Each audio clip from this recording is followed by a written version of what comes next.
मेरा नाम विनोद है। मैं एक ऐसी सुरंग का नाइट शिफ्ट सिक्योरिटी गार्ड था जो भारत के किसी भी नक्शे में मौजूद नहीं है। मैंने ये नौकरी सिर्फ पैसों के लिए ली थी। रात की शिफ्ट और घंटे के हिसाब से अच्छी तनख्वाह। काम बस एक छोटे से सिक्योरिटी बूथ में बैठकर सीसीटीवी मॉनिटर देखना। कोई अनुभव नहीं चाहिए था, बस एक शर्त थी। मुझे रात 10 बजे से सुबह 4 बजे तक साइट 9 पर ड्यूटी करनी थी। एक सरकारी सर्विस सुरंग जो पहाड़ काट कर बनाई गई थी, किसी सुनसान जंगलों से घिरे इलाके में। पहली रात मेरा सीनियर सुपरवाइजर मिलर मुझे एक प्लास्टिक लैमिनेटेड कागज पकड़ाकर बोला। उसकी आंखों के नीचे गहरे काले घेरे थे। इसे संभाल कर रखना, उसने कहा, और ज्यादा दिमाग मत लगाना। नियम जो कहें बस वही करना। मुझे लगा सरकारी नौकरी वाला पुराना सख्त अफसर होगा। फिर मैंने नियम पढ़े। नियम 1, गेट हर हाल में बंद रहेगा। रात 11 बजे से 3:30 के बीच कोई भी गाड़ी अंदर या बाहर नहीं जाएगी। अगर कोई वाहन आए तो ड्राइवर से बात मत करना। बूथ की लाइट बंद कर देना और नीचे जमीन की तरफ देखते रहना जब तक वो चला ना जाए। 2, खरोंच की आवाज को नजरअंदाज करना। सुरंग कंक्रीट की है, कंक्रीट जिंदा नहीं होती। अगर वेंटिलेशन ग्रिल से लय में खरोंच सुनाई दे तो रेडियो तेज कर देना। 3, रात 2 बजे की जांच।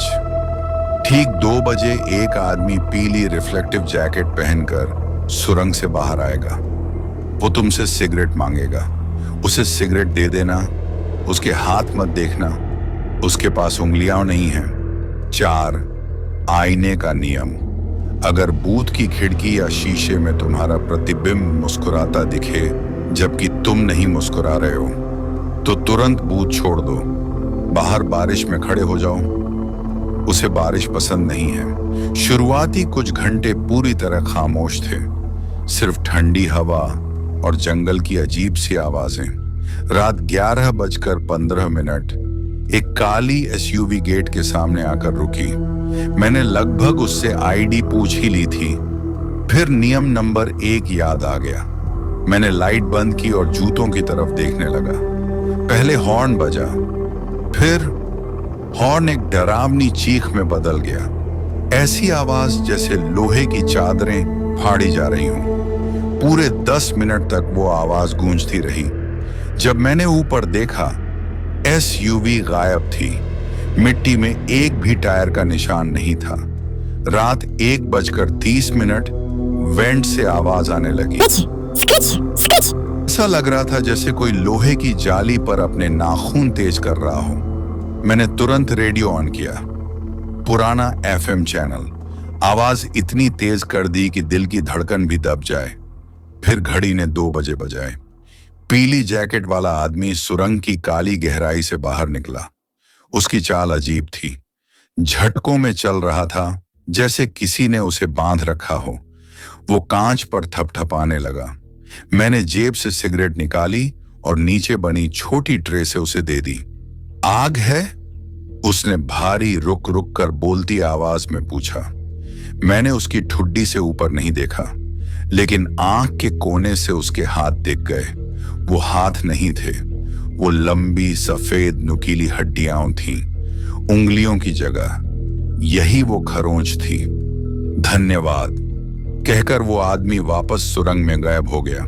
मैं अंदर तक कांप चुका था, लेकिन खुद को समझाया, बस 2 घंटे और। मैंने राहत की सांस ली और खिड़की की तरफ देखा। शीशे में बूथ साफ दिख रहा था। टेबल, रेडियो और मैं। लेकिन मेरा प्रतिबिंब मेरे जैसा नहीं था। वो आगे झुका हुआ था और मुस्कुरा रहा था। इतनी चौड़ी मुस्कान कि मुंह के कोने कानों तक खिंच गए थे। उसने हाथ उठाया, 5 बिल्कुल सामान्य उंगलियों वाला हाथ, और अंदर से धीरे धीरे बूथ का दरवाजा खोलने लगा। मैंने सोचा तक नहीं, मैं दौड़ा। दरवाजा खोलकर तेज बारिश में बाहर निकल गया। मैं बारिश में खड़ा रहा, पूरी तरह भीगा हुआ। अंदर मेरा प्रतिबिंब अब भी बूथ में खड़ा था। वो मुझे घूर रहा था। उसके चेहरे पर निराशा थी। सुबह 4 बजे मिलर आया। उसने ये तक नहीं पूछा कि मैं भीगा क्यों हूं। उसने बूथ को देखा, फिर मुझे। अच्छा किया, उसने कहा। ज्यादातर लोग सिगरेट वाले तक पहुंच ही नहीं पाते। मैंने उसी सुबह नौकरी छोड़ दी। तनख्वाह का भी इंतजार नहीं किया। लेकिन अब हर बार जब मैं आईने में देखता हूं, मेरा प्रतिबिंब मेरी हरकतों से एक पल देर से हिलता है।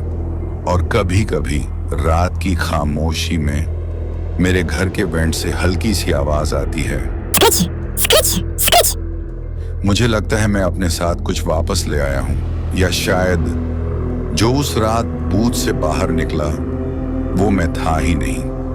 अगर ये कहानी सुनते वक्त आपने एक पल के लिए भी अपने आसपास देखा हो तो लाइक जरूर कीजिए।